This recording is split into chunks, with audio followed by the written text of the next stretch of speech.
আমি তো শেষ করলাম, শালারা তো কোনো দিকে দেখি না। দেখ তাড়াতাড়ি বাসা যাই। কি রে তুই নামাজ পড়লি কই? তোরে আমি দেখলাম না।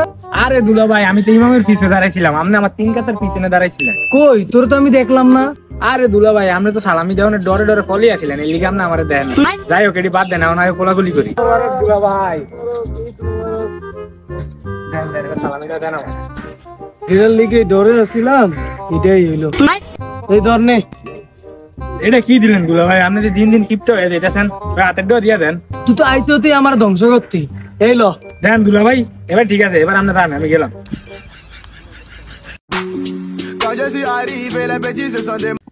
প্রত্যেকবার আমার থেকে সালাম করে সালামিটা লইয়া যায়, এবার আমি এর থেকে সালাম করে সালামিটা নিই।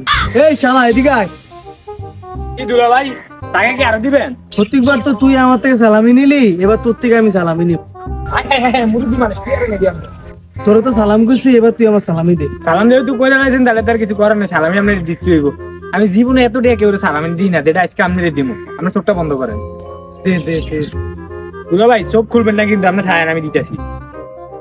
দুলা ভাই চোখ খুলবেন, আপনি চোখ বন্ধ রাখেন। আমি 1 থেকে 3 পর্যন্ত গুনবো, এবার আপনি চোখ খুলবেন। 1 2 3 চোখ খুলে দেখ সালামিটা পাইলাম। এই টেয়াটা কম কম লাগে। 2 টেয়া। এই যে আপনারা দেখতে পাচ্ছেন বিশাল বড় একটা গরু হাটের ভিতরে, সামনে একটা বহুত বড় গরু। তো চলেন আমরা দেখে আসি। ভাই গরুটা কি আপনার? ও ভাই গরুটা আমার, কিন্তু এটা কথা না, কথা হচ্ছে ভাই আপনি কি সাংবাদিক? হ্যাঁ ভাই। ভাই এটা কি টিভিতে আইবো? হ্যাঁ ভাই।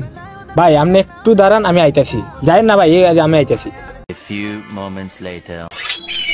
ভাই এবার লন।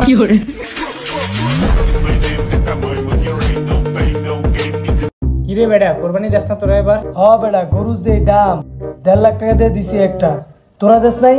ও বেটা দিছি, গরু একটা কিনছি 27 লাখ টাকা। এই বড় তো পুরা হাতির মতো। ও আচ্ছা, ওই যে তোকে বাসের সামনে যে একটা গরু দেখলাম 50,000 তো হইব না, দেখতে দেয়া যায় মোশার। ওইটা তো গো? আরে বেটা ওইটা না, ওইটার পিছনেটা তুই ঠিক মতো খেয়াল করস না, স্বাস্থ্য বেশি তো হয়তো দেওস। থাক তুই যাই গিয়া, আমি গরুর আবার দেখাশোনা করতে হবো। এত বড় গরু কিনছি তো, বুঝছি তো, তুই বুঝবি কেমন? তোকে তো ছোট গরু। থাক তুই যাই গিয়া।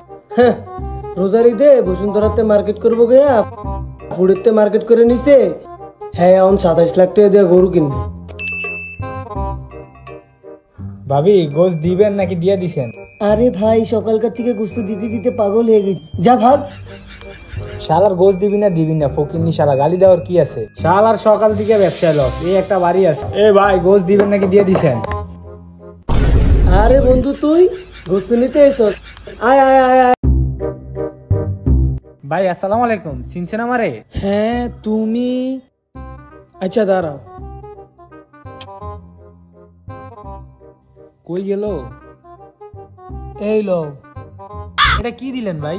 এই বেটা তুই একটা জোয়ান মানুষ হয়ে বেটা গোস্ত ঢোকা, তুই যদি মানুষের বাড়ি যাও গোস্ত কোবাইতি তাহলে তুই 2-3 কেজি গোস্ত পাই। তোর বেটা শরম করে না তুই যে গোস্ত ঢোকাস? গোস্ত টোকাই মানি? এই মিয়া আমি তো আপনার গোস্ত দিতে আইছি, করিম চাচা আপনারা কল দিছেন। ও আচ্ছা, তুমি করিম চাচার বাইস্তা, আগে কইবা না? থাক ভাই ভুলে গেছি। এই মিয়া লন। থাক ভাই কষ্ট পায় না, যাও গা। শালা আমারে গোস্ত টোকাই না বানিয়ে দিছে। ভাই বাড়িটা কি আপনার? হ কিলিগা? ভাই আমার একটা কাজ দেওয়া যাইবো? হ দেয়া যাইবো। তুমি কি বাড়ির দেখাশোনার কাজ করতে পারবা? আচ্ছা ঠিক আছে, তাইলে তুমি এই বাড়ির দেখাশোনা করো। প্রথম 3 মাস তোমার বেতন হবে 8,000 টাকা, পরের মাসের থেকে বেতন বাইরে হবে 15,000 টাকা। আচ্ছা ভাই তাহলে আমি 3 মাস পর থেকেই আমু। ধন্যবাদ ভাই আমার চাকরিটা দেওয়ার জন্য। আসি তাহলে ভাই, আসসালামু আলাইকুম।